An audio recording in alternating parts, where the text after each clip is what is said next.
우리 민족에게는 독특한 인간상이 있습니다. 홍익인간, 잘 아시죠?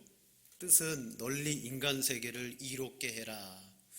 그래서 우리 민족은, 또 우리 국민들은 남에게 피해를 끼치지 않을 뿐만 아니라 좀 도우며 살아가는, 그래서 나 한 사람으로 삶이 끝나는 게 아니라 나로 인하여 가정부터 공동체, 교회, 이 나라까지 우리는 이롭게 하는 인생을 살아가야 된다. 그것이 바로 우리 민족의 인간상입니다. 그래서 그런가요? 1946년 광복을 한 이듬해 조선에 이 나라의 교육을 세워야 된다라고 조선교육심의회가 모였습니다. 그래서 교육 이념을 딱 정했는데 이 홍익인간을 교육 이념으로 삼았습니다. 그때부터 지금까지 여러분 공교육, 사회교육은 이런 홍익인간과 비슷한 개념의 인간상을 추구하며 가르쳐 왔어요. 그동안 교육 과정들이 계속 이렇게 바뀌었습니다. 그러다가 2015년에 개정 교육 과정이 또 나오게 되었는데, 그때 초, 중등 교육 과정에 인간상을 우리는 교육을 통해 이런 인간을 양육한다, 이렇게 말합니다. 공동체 의식을 가지고 세계와 소통하는 민주시민으로 배려와 나눔을 실천하는 더불어 사는 사람이다. 한마디로 우리는 이 교육을 통해서 학생들을 민주시민으로 길러내야 된다. 이게 이제 교육의 목표입니다. 과거 우리나라보다 더 교육열이 높고 또 학문적으로 발달했던 독일이 정말 교육으로는 앞서갔었습니다. 그런데 그들이 주도했던 교육 안에서 2차 세계대전의 주범인 히틀러와 같은 사람이 나오게 되었어요. 그래서 독일은요, 우리의 교육에 대해서 반성하자, 그러면서 그동안 주입식 교육을 했던 것들을 이제는 바꾸었습니다. 그래서 독일도 어떤 인간상을 그리느냐면 건강한 민주시민을 만들자. 나라든지 또 어떤 단체든지 정말 그 교육을 향한 인간의 모습이 있다는 거죠. 민주 이념을 가지고 있는 이 사회는 앞서 말했듯이 그런 민주시민을 길러내는 거고요. 공산주의 사회는 어떻습니까? 거기도 인간을 교육하는데 그들은 철저한 유물론적 사관에 입각한 공산당만을 위하는 인간을 길러내요. 이것이 그들의 인간상입니다. 어느 교육연구소에서 이제 교육에 관심이 많은 학부모들을 다 불러 모아서 자녀 교육에 대한 토론회를 가졌어요. 그리고 이렇게 서두에 질문을 했습니다. 우리나라 교육이 어떤 방향으로 흘러가며 이루어지기를 원하십니까? 즉, 여러분들은 자녀들을 우리가 교육해서 어떤 교육을 하기를 원하십니까? 그러자 부모님들이요, 이구동성으로 좀 우리 자녀들을 인간다운 인간을 만들어 주십시오 그랬어요. 이 학교 교육을 통해서 인간다운 인간을 만들어 달라. 그러니까 교육의 목표와 부모님들의 마음이 일치가 되는 거죠. 점점 토론회가 깊어지면서 토론 막바지에 이제 입시 문제, 대학 입시의 문제를 토론하게 되었습니다. 그러자 그 마지막에 학부모들이 이구동성으로 뭐라고 말하느냐? 우리 아이를 좀 좋은 대학에 들어가는 교육을 시켜주십시오. 그런 거. 인간다운 인간을 만들어주세요라고 말했는데 실질적으로 학부모들의 마음에는요, 이 교육을 통해서 우리 아이가 좋은 대학에 들어가는 그러한 것을 바라고 있더라는 겁니다. 다시 말씀드리면 공교육의 이상과 실질이 너무나 이중적이다. 괴리가 있다. 그걸 강조하는 하나의 에피소드입니다. 여러분, 과연 이 세상에 설정해 놓은 그런 교육이 정말 이상적인 인간상을 구현해낼 수 있을까?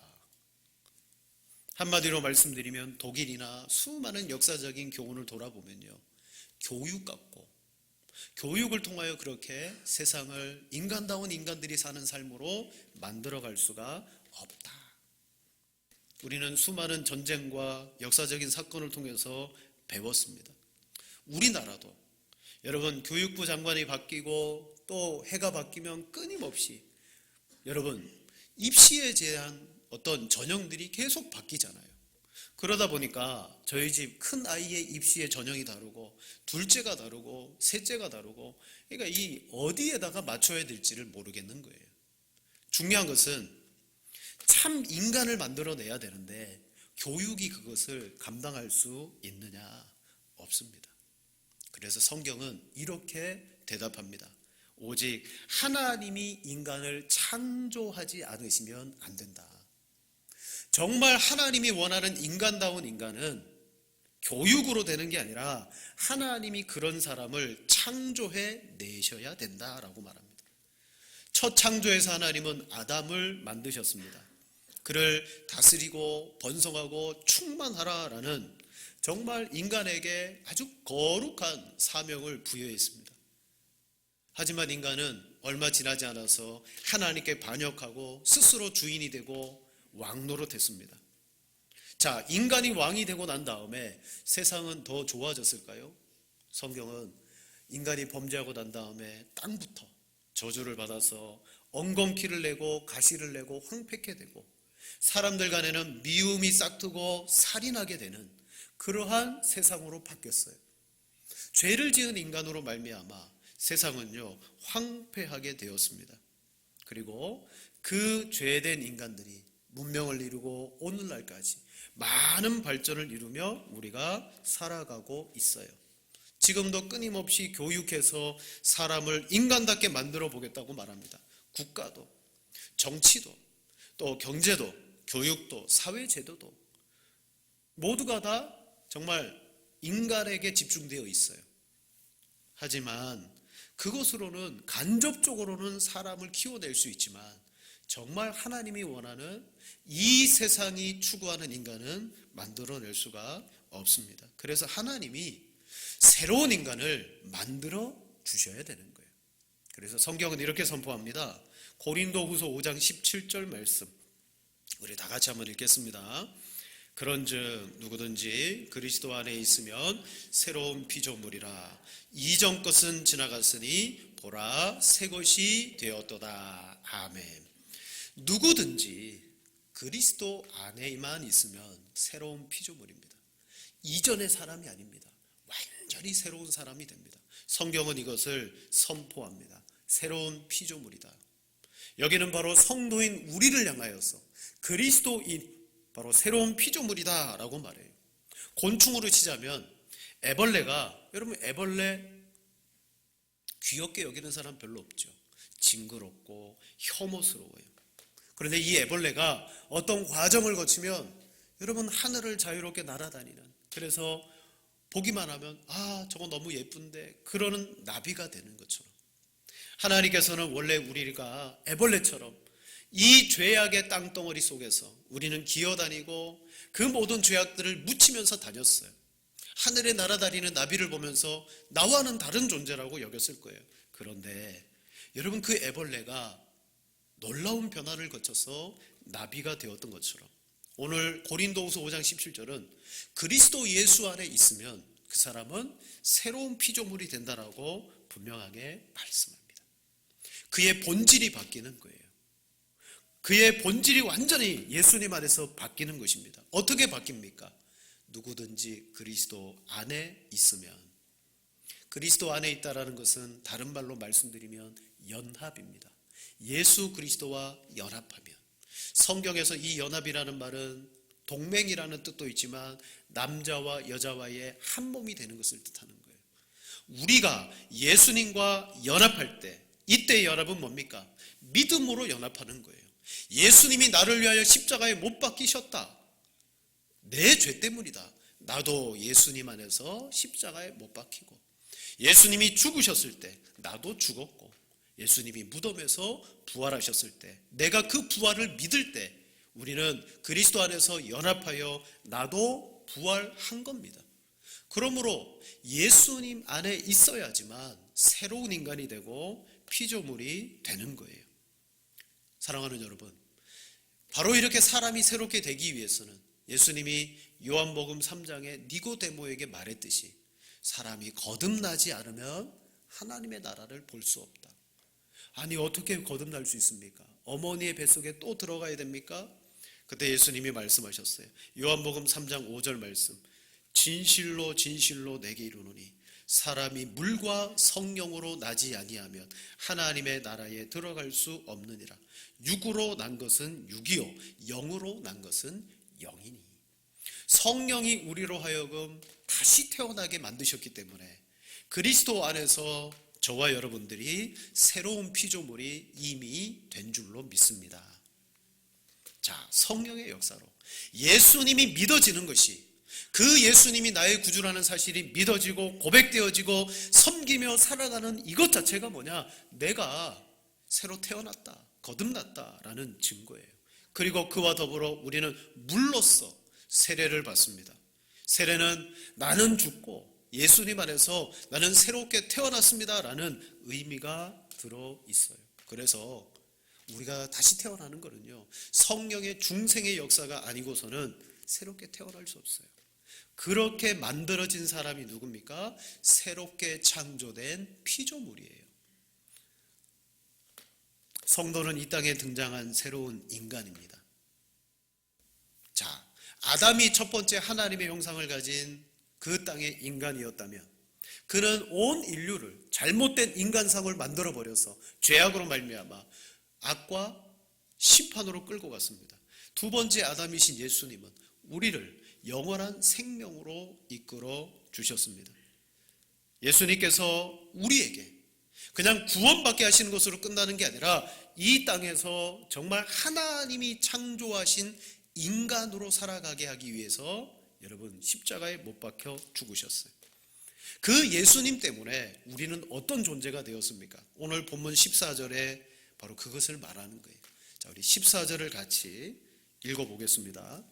그가 우리를 대신하여 자신을 주심은 모든 불법에서 우리를 속량하시고 깨끗하게 하사 선한 일을 열심히 하는 자기 백성이 되게 하려 하심이라. 아멘. 그가 우리를 대신해서 자기를 주셔서 속량해 주심으로 말미암아 우리가 깨끗하게 돼요. 선한 일에 열심을 내게 하는 자기 백성, 하나님의 백성 되었다는 거예요. 이게 바로 하나님의 예수님 안에서 만들고자 하는 새로운 인간상입니다. 원래 우리의 인간상은 어땠습니까? 원래 우리의 인간상은 에베소서 2장 3절 말씀해 보니까 전에 우리도 다 그 가운데서 행했다. 육체의 욕심을 따라 지내며 육체와 마음이 원하는 것을 해서 다른 이들과 같이 본질상 진노의 자녀였다. 우리의 이전의 인간상의 본질은 진노의 자녀였어요. 그때 우리의 목표는 모두가 다 자신의 육체의 욕심을 이루는 겁니다. 그리고 이 육체의 욕심을 이루기 위해서 동력은 육체와 마음이 원하는 대로 살았어요. 원하는 대로. 이게 이 세상에 태어난 자연인의 모습이에요. 죄인들의 모습입니다. 그들은 자신이 본질상 진노의 자녀고 육체와 마음을 원하는 대로 살아가면서 자기가 원하는 인생의 꿈, 목표 그것만 이루고 살아가는 것. 그게 이전에 여러분 피조물들의 본질이었어요. 한마디로 말씀드리면 성경은 너희 아비 마귀다라고 말합니다. 우리를 태어나게 한 것은 마귀입니다. 그런데 여러분 이 본질이 서두에 말씀드린 대로 그렇게 교육하고 사람을 가르치고 훈계하고 깨우쳐서 여러분 이 악한 본질이 바뀌어서 새로운 피조물이 될 수가 없다는 거예요. 성경은 노아 시대 사람들을 분명하게 보여줍니다. 홍수를 기점으로 노아 홍수 이전에 그들은 어땠습니까? 창세기 6장 5절 말씀해 보니까 여호와께서 사람의 죄악이 세상에 가득함과 그의 마음으로 생각하는 모든 계획이 항상 악할 뿐임을 보시고 홍수 이전에 사람들의 마음과 생각과 계획이 항상 악했어요. 그들의 인간상입니다. 본질입니다. 그래서 하나님은 홍수라는 심판을 통과하게 하셨죠. 노아 자손 그들이 이제 땅에 정착하고 남게 되었어요. 홍수 이후에 하나님은 그 땅에 남겨진 백성들을 보고 뭐라고 말했습니까? 창세기 8장 21절 중반절에 보면 내가 다시 사람으로 말미암아 땅을 저주하지 아니하리니 이는 사람의 마음이 계획하는 바가 어려서부터 악함이라. 무슨 뜻입니까? 홍수라는 비극적인 역사적 교훈, 역사적 교육을 그들은 받았어요. 이전에 우리의 마음과 계획은 악했지, 하나님이 우리를 심판했지, 그럼 우리는 새로워져야지. 이게 아니에요. 홍수의 심판을 겪었음에도 불구하고 그들의 생각과 악함은 그대로다. 여러분, 홍수라는 심판을 겪었는데도 그 정도면 인간이 인간을 가르치는 교육을 통해서 바뀌겠습니까? 안 바뀌어요. 바뀔 수가 없습니다. 사랑하는 성도 여러분, 도저히 바뀔 수 없는 인간성의 이 본질을 예수님이 바꾸어 주었어요. 14절 서두의 말씀처럼 모든 불법에서 우리를 예수님이 십자가를 통하여 속량해 주셨습니다. 바로 예수님이 십자가에 못 박힐 때 나도 못 박혔고, 십자가에서 내리실 때 나도 내렸고, 무덤에 들어가고, 우리도 부활했어요. 오늘 우리가 예수님의 대속의 십자가, 주님이 흘리신 보혈을 믿는 것 외에는 우리의 본질이 바뀔 수 있는 길은 아무것도 없다고 성경은 말씀합니다. 적어도 내가 참 인간이 되어 봐야 되겠다라고 마음 먹고 아무리 노력해도 안 되는 거예요. 단 하나의 길밖에 없어요. 이미 성경은 그것을 에스겔서 말씀에서 예언해 놓고 있습니다.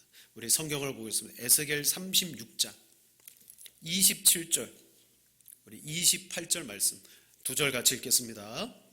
또 내 영을 너희 속에 두어 너희로 내 율례를 행하게 하리니 너희가 내 규례를 지켜 행할지라.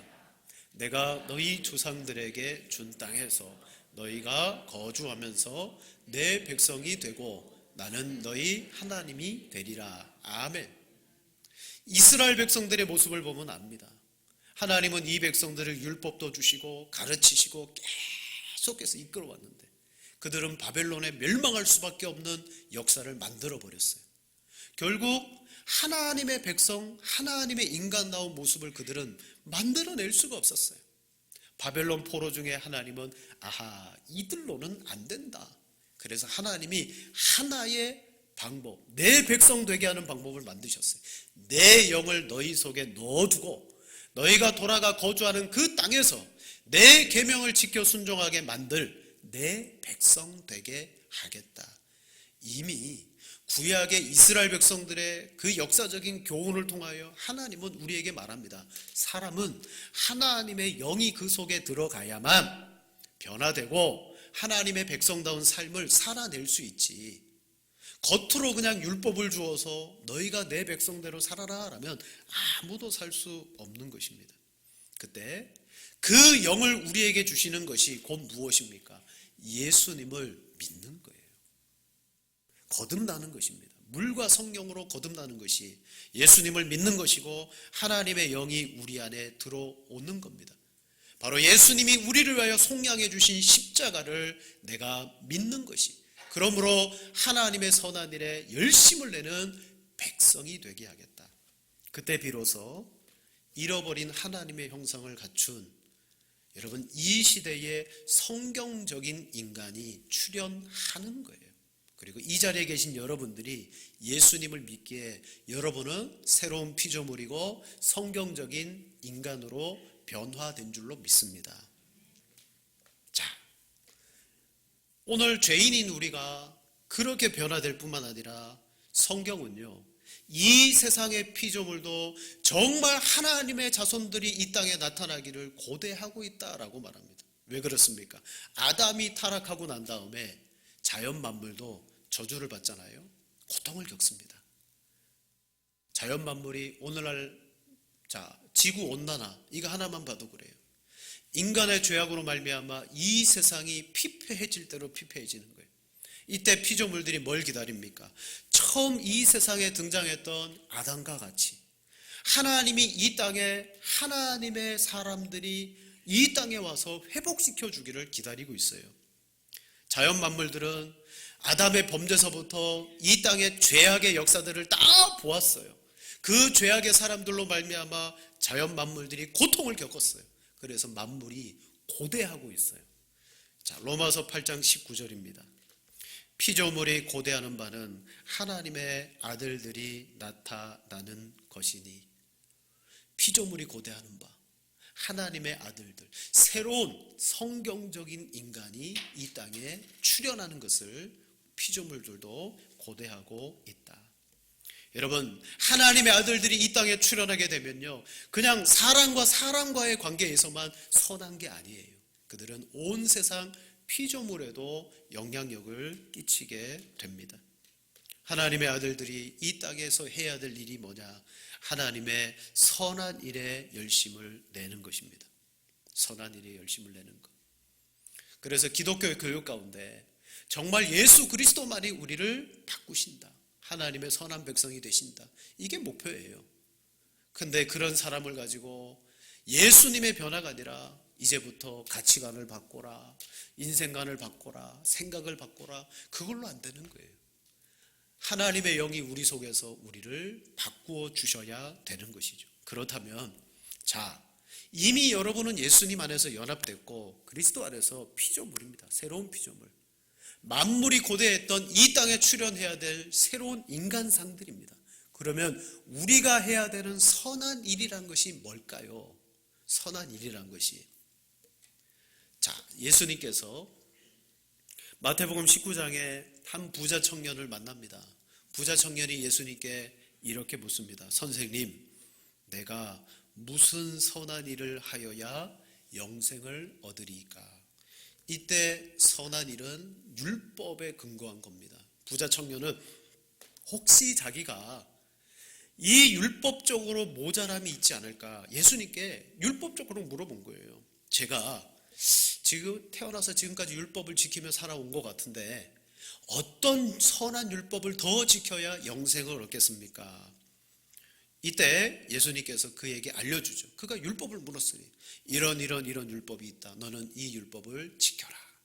예수님, 그건 제가 어려서부터 율법적으로 다 지켰어요. 로마서 말씀해 보면 바울이 말합니다. 율법은 거룩하고 계명도 거룩하고 의로우며 선하도다. 율법 자체는요, 선해요. 여러분, 악한 율법이 어디 있습니까? 율법은 다 선합니다. 그래서 이 청년도 선한 율법을 더 지켜야 될 것이 뭐가 있습니까? 물었을 때 예수님은 율법을 가르쳐 주었어요. 저 그거 다 지켰습니다. 자, 그러냐? 그럼 너에게 한 가지 부족한 게 있다. 이것만 해라. 너에게 재물이 많은데 그 많은 재물을 내가 온전하고자 할진대 다 팔아서 가난한 자들에게 나누어 주고 너는 나를 따라라. 그러면 너는 영생을 얻는다. 율법을 선하게 다 지켰다라고 말하는 그 사람에게 율법이 아니고 너는 나를 따라. 근데 그 물질이 너의 발목을 붙들고 있는데 그거 다 나눠주고 나만 따르면 돼. 그러면 너는 영생을 얻고 새롭게 될 수 있어. 사랑하는 성도 여러분, 이 부자 청년은 재물이 많은 거로 깊이 고민하고 돌아갔다 그랬어요. 그는 새로운 인간으로 변화될 수가 없었습니다. 그는 율법을 안 지킨 게 아니에요. 선한 율법을 지금까지 다 잘 지켰어요. 그럼에도 불구하고 그는 선하게 하나님의 백성으로 거듭날 수가 없었어요. 선한 일이 뭡니까? 그 부자 청년에게 말한 것처럼 예수님도 우리에게 내가 너희를 위하여 속량했으니 너희도 이 율법을 지켜. 이렇게 율법을 지키는 거야. 물론 맞습니다. 근데 50% 맞아요. 그냥 율법만 지키는 것이 아니에요. 여러분, 그냥 율법만 지킨다면 바리새인이 우리보다 율법을 더 잘 지킵니다. 그러나 예수님은 그들을 책망했어요. 그냥 그 율법이 선한데 그것만 지키는 삶을 우리에게 요구하지 않아요. 예수님은 그것 때문에 우리를 위해 죽으신 게 아니라는 거예요. 무엇 때문에 죽으셨습니까? 정말 선한 것이 무엇인가? 자, 예를 들면 도둑질하지 말라는 10계명이 있습니다. 여러분, 여기 계신 분들 가운데 지난주 도둑질 하신 분 계세요? 자수하십시오. 도둑질 안 하셨잖아요. 우리는 알아요. 그리스도인은 적어도 남의 것을 취하여 훔치지 않는다. 그럼 여러분은 율법을 지킨 겁니까? 어긴 겁니까? 지켰어요. 그건 선한 일을 한 거예요. 그런데 그 정도의 수준으로 선한 일을 위해 우리를 거듭나게 하신 게 아니라는 거죠. 자, 에베소 말씀해 보면 이렇게 말합니다. 에베소 4장 28절, 도둑질하는 자는 다시 도둑질하지 말고. 여기가 율법이잖아요. 도둑질하지 말아라. 너 도둑질했냐? 다시는 도둑질하지 마. 이게 바리새인들도 지키는 율법이에요. 근데 이 율법을 주님은 이제 초월하게 만드시죠. 이렇게 말합니다. 돌이켜 가난한 자에게 구제할 수 있도록 자기 손으로 수고하여 선한 일을 하라 하며, 도둑질하지 않는 차원이 아니라 도둑질하던 내가 새로운 인간이 되었으니 이제는 돌이켜 너의 삶을 가지고 가난한 자를 구제하는 일에 너의 인생을 들여라. 그게 선한 일이다. 살인하지 말라도 마찬가지입니다. 여러분 도둑질도 안 했는데 뭐 살인하셨겠어요? 여러분은 살인하지 말라는 계명을 지난 주간에 지켰습니다. 그런데 주님은 그 표면적인 그 계명만을 위해서 우리를 위해 죽으신 게 아니에요. 우리는 살인하지 말라는 계명 이상의 삶을 살아가는 것입니다. 물론 바리새인들은 진짜 사람을 죽이는 살인을 뜻했어요. 근데 예수님은 뭐라고 말합니까? 내 형제에 대하여 나가라. 욕을 하고 비방하면 살인자다. 미워하면 살인자다. 우리는 마음으로도 살인해서도 안 돼요. 자, 살다 보면 정말 원수가 있어요. 원수를 마음으로 막 원망하고 비방하고 어떨 때는 막 죽이고 싶은 마음까지도 들 때가 있습니다. 살인하지 말라 그랬죠. 그냥 원수를 미워하지 않으면 되나요? 그게 이제 율법이 말하는 수준이겠죠. 그러나 예수님은 우리에게 뭐랍니까? 너희 원수를 사랑하며 그 박해하는 자를 위해서 기도하라. 여러분, 이것이 교육을 통한 인간상으로 되어집니까? 안 되는 거예요. 율법을 지켜서 철저하게 하나님의 백성의 선한 사람으로 살아갈 수 있습니까? 유대인들을 보니까 안 되는 거예요. 그래서 하나님은 그래, 내 영을 너희 속에 넣어주어서 내 계명을 너희 마음속에 새기게 하소 너희로 내 백성 되게 하겠다. 바로 오늘 디도서 2장 14절 말씀에 예수님이 우리를 위하여 속량하심으로 어떻게 하셨습니까? 그런 백성 만들어 주신 거예요.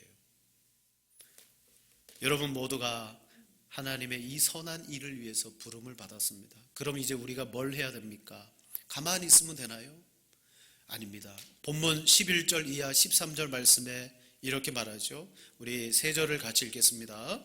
모든 사람에게 구원을 주시는 하나님의 은혜가 나타나 우리를 양육하시되 경건하지 않은 것과 이 세상 정욕을 다 버리고 신중함과 의로움과 경건함으로 이 세상에 살고 복스러운 소망과 우리의 크신 하나님 구주 예수 그리스도의 영광이 나타나심을 기다리게 하셨으니 아멘.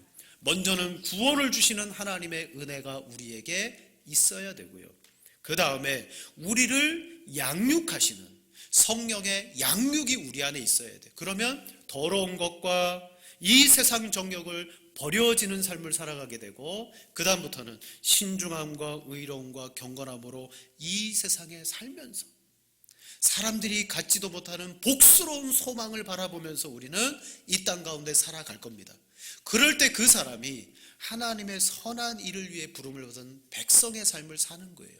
이때 필요한 게 뭡니까?